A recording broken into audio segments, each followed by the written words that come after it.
या तो वो लापरवाह है, उन्होंने लापरवाही की है, या ईमानदारी से अपना दायित्व नहीं उन्होंने निभाया है।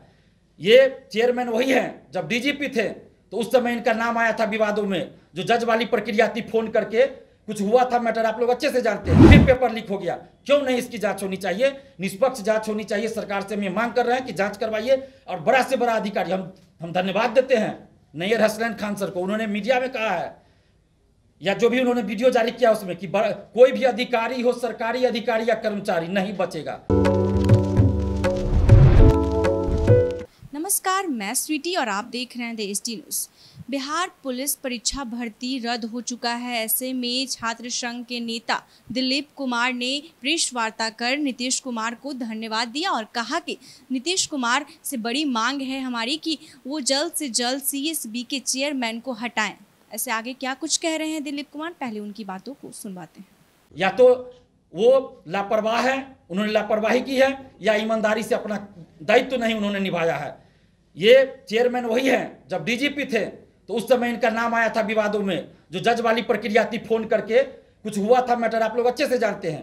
तो ऐसे लोगों को चेयरमैन बनाने की क्या जरूरत थी जो पहले से विवाद में थे, और आज फिर पेपर लीक हो गया। क्यों नहीं इसकी जांच होनी चाहिए? निष्पक्ष जांच होनी चाहिए। सरकार से हम ये मांग कर रहे हैं कि जांच करवाइए। और बड़ा से बड़ा अधिकारी, हम धन्यवाद देते हैं नैयर हसनैन खान सर को। उन्होंने मीडिया में कहा है, या जो भी उन्होंने वीडियो जारी किया उसमें, कि कोई भी अधिकारी हो, सरकारी अधिकारी या कर्मचारी, नहीं बचेगा। ये बहुत मैटर करता है, बहुत बड़ी बात उन्होंने कहा है। आज तक कोई ऐसी बात नहीं बोलते थे कि कोई सरकारी अधिकारी भी होगा तो नहीं बचेगा। हम लोग भी ये मांग करते हैं, चाहे बड़ा से बड़ा अधिकारी क्यों ना हो, उस पर कार्रवाई होनी चाहिए। ये बिहार के लाखों युवाओं के सपनों को कुचला जाता है जब पेपर लीक होता है। बिहार के युवाओं को भविष्य को बेचा जाता है। ये सिर्फ पेपर नहीं बेचा जाता है, बिहार के युवाओं के भविष्य को बेचा जाता है। इसलिए ओएमआर शीट की कार्बन कॉपी और क्वेश्चन बुकलेट मिलना चाहिए परीक्षा समाप्ति बाद। बीपीएससी में मेंस की कॉपी ऑनलाइन जारी होती है, पीटी का ओएमआर शीट जारी होता है। फिर सीएसबीसी को क्या दिक्कत है? ये जारी करे, आंसर की जारी हो। अभ्यर्थियों को पता होना चाहिए किस क्वेश्चन का क्या आंसर उन्होंने सही माना है। एसटीटी का भी आप लोगों ने देखा ना, 50 से ज्यादा आंसर गलत था। जब हम लोगों ने विरोध किया तो उसका सही किया, जबकि आंसर जारी किया गया। जहां आंसर जारी ही नहीं किया गया तो वहां कितनी गलतियां होगी कोई नहीं जानता है। इसलिए आंसर की जारी हो, और जब रिजल्ट प्रकाशित हो, कट ऑफ सभी का मार्क्स जारी हो, और जब फिजिकल टेस्ट होता है उसमें भी फिजिकल का जो भी मार्क्स आए अभ्यर्थी को लिखित रूप में उसी समय दिया जाए। क्योंकि अभ्यर्थी बोलते हैं कि फिजिकल में भी खेला होता है, हमारा मार्क्स कुछ आ रहा है और बाद में बताया जाता है कुछ और।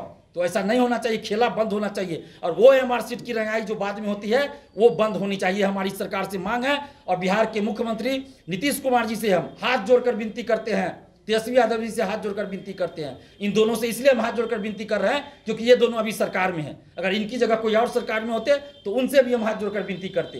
तो हम बिहार सरकार से हाथ जोड़कर विनती कर रहे हैं कि बिहार के लाखों युवाओं के साथ अन्याय जो हो रहा है उसको बंद कीजिए, न्याय कीजिए।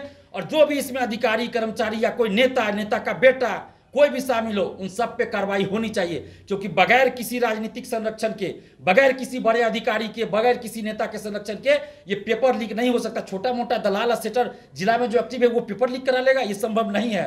जरूर बड़ा बड़ा गिरोह है, पटना में पहले गिरोह सक्रिय था, आज क्या बात हो गई कि पूरे बिहार में फैल गया गिरोह। इसलिए सख्त कानूनी कार्रवाई होनी चाहिए। और सबसे बड़ी बात, बिहार सरकार को एक कानून लाना चाहिए जिसमें कम से कम 10 साल की सजा का प्रावधान हो। जो लोग ऐसे कार्य में संलिप्त रहते हैं उनको 10 साल की कानूनी सजा कम से कम मिले, स्पीडी ट्रायल हो। अभी क्या होता है, 4 महीना, 5 महीना, 6 महीना में लोग छूट जाते हैं और बाहर आके क्या बोलते हैं, 6 महीना जेल में न रहे, अरबों रुपया करोड़ों रुपया कमा लिए ना, अपार्टमेंट बना लिए, क्या दिक्कत है? फिर अगली बार करेंगे, फिर पुलिस पकड़ेगी, फिर 1 साल 2 साल में बाहर आ जाएंगे। जेल में भी रहेंगे, बाहर तो हम पैसा कमा रहे हैं। तो ये चीज बंद होना चाहिए। अब शिक्षा माफियाओं में खौफ पैदा होना चाहिए।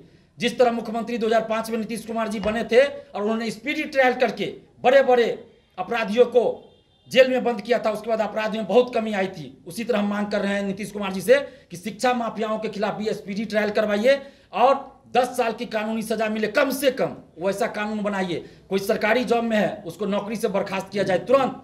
जब वो दोष मुक्त हो जाएगा तो ठीक है, उसको नौकरी पे रख लीजिए, लेकिन तुरंत बर्खास्त कीजिए जब वो ऐसे मामलों में संलिप्त पाया जाता है, और सारी उसकी संपत्ति को जब्त किया जाए। जब तक ऐसा नहीं होगा तब तक इस तरह की घटना होती रहेगी। मैंने पहले भी कहा था, आज भी कर रहा हूं। और सबसे ज्यादा जरूरी कि सीएसबीसी के चेयरमैन और जो भी अधिकारी उनको ईमानदार बनना पड़ेगा। अगर ये लोग ईमानदार हैं तो ईमानदारी को साबित करें ये लोग।